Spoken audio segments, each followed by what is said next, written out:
Hello friends, आज के current class में मैं आपका वेलकम करता हूं। आइए फ्रेंड्स देखते हैं कि यूपीएससी सिविल सर्विस एग्जामिनेशन के पॉइंट ऑफ व्यू से आज के द हिंदू में कौन-कौन से न्यूज़ आइटम आपके लिए इम्पोर्टेंट है।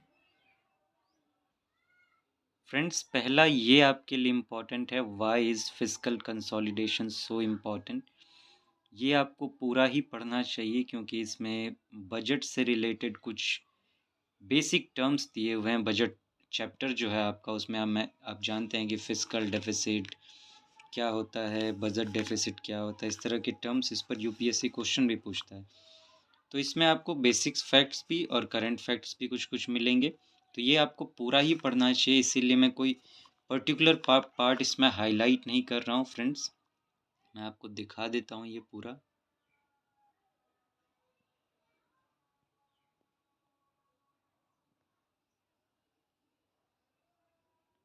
अब चलिए फ्रेंड्स दूसरे न्यूज़ आइटम पर चलते हैं। दूसरा फ्रेंड्स ये आपके लिए इम्पोर्टेंट है, how many trees do we have. Deforestation topic पर अक्सर क्वेश्चंस आते रहते हैं फॉरेस्ट से रिलेटेड, और इन्वायरमेंट में भी ट्रीज़ के एग्जांपल्स आपको बहुत जगह पे कोट करने के लिए आंसर राइटिंग में मदद करेंगे। तो देखते हैं फ्रेंड्स इसमें क्या कुछ फैक्ट्स आपके लिए इम्पोर्टेंट है। अगर वर्ल्ड एवरेज की बात करें तो दुनिया में अगर पर ह्यूमन बात करें तो 400 ट्रीज़ अवेलेबल हैं। एक ह्यूमन पर 400 ट्री वर्ल्ड एवरेज की बात करें तो। यही इंडिया की बात करें तो इंडिया में पर पर्सन 28 ट्रीज़ ही अवेलेबल हैं। कहाँ वर्ल्ड एवरेज 400, कहाँ इंडिया में 28 ओनली।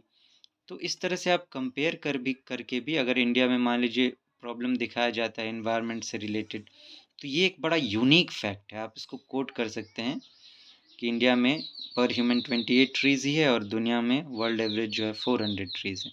तो बड़े अच्छे मार्क्स मिलेंगे आपको आंसर राइटिंग में। तो एक इसका आप इस्तेमाल कर सकते हैं। और एक फैक्ट है, 80% of the land area in Arunachal Pradesh is under forest cover. In Rajasthan it is less than 10%. Arunachal Pradesh में करीब 80% लैंड एरिया फॉरेस्ट से ढका हुआ है और राजस्थान में 10% से भी कम है।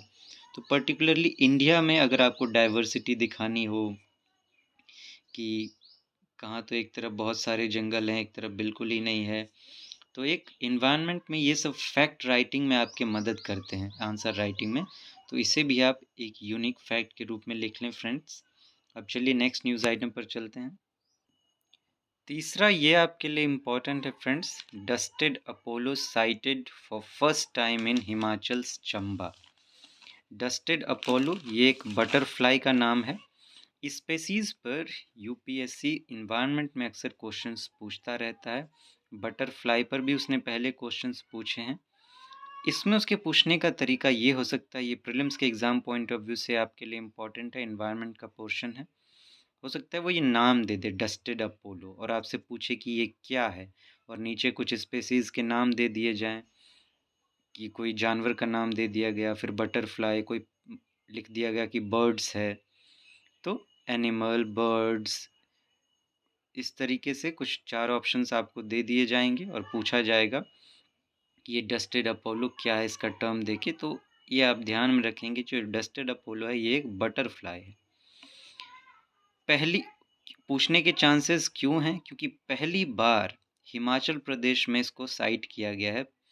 हिमाचल प्रदेश में पहली बार दिखाई दिया है ये डस्टेड अपोलो, फर्स्ट टाइम। ये एक हाई ऑल्टीट्यूड बटरफ्लाई है, ऊंचाई पर उड़ता है।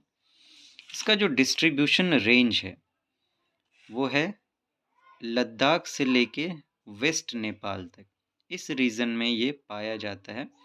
आप सोच रहे होंगे फिर हिमाचल प्रदेश भी तो उसी रेंज में है उसी रेंज में, लेकिन हिमाचल प्रदेश में ये पहली बार पाया गया है, इससे पहले नहीं पाया गया था, बाकी जगहों पे आसपास था। कुछ और भी बटरफ्लाइज के नाम दिए गए हैं, जैसे बैंडेड अपोलो, तो इसको भी आप ध्यान रखेंगे, हो सकता है ये नाम भी आपको दे सकता है। एक और है रेगल अपोलो। तो ये अपोलो स्पीसीज़ को आप ध्यान रखें कि जो अपोलो है ये बटरफ्लाई से रिलेटेड है। हो सकता है ये नाम आपके ध्यान में ना रहें, रेगल, बैंडेड, डस्टेड, लेकिन अपोलो आपके ध्यान में रह सकता है, ये एक बटरफ्लाई स्पेसीज है, तो आप इसे ध्यान रखेंगे। Apollos are considered commercially important butterflies. इसकी एक कैरेक्टरिस्टिक्स है कि कमर्शियली इसका बहुत वैल्यू है अपोलो बटरफ्लाइज की, अच्छे कीमतों में ये बिकते हैं। तो फ्रेंड्स, आज के द हिंदू की बात करें तो यही 3 न्यूज़ आइटम आपके लिए इम्पॉर्टेंट थे, और UPSC exam point of view से मुझे कोई भी इम्पॉर्टेंट नहीं लग रहा है। तो फ्रेंड्स, आज की करेंट क्लास में बस इतना ही। फिर मिलते हैं, तब तक आप अपना ध्यान रखें। Take so very good care of yourself. See you soon. Thank you so much.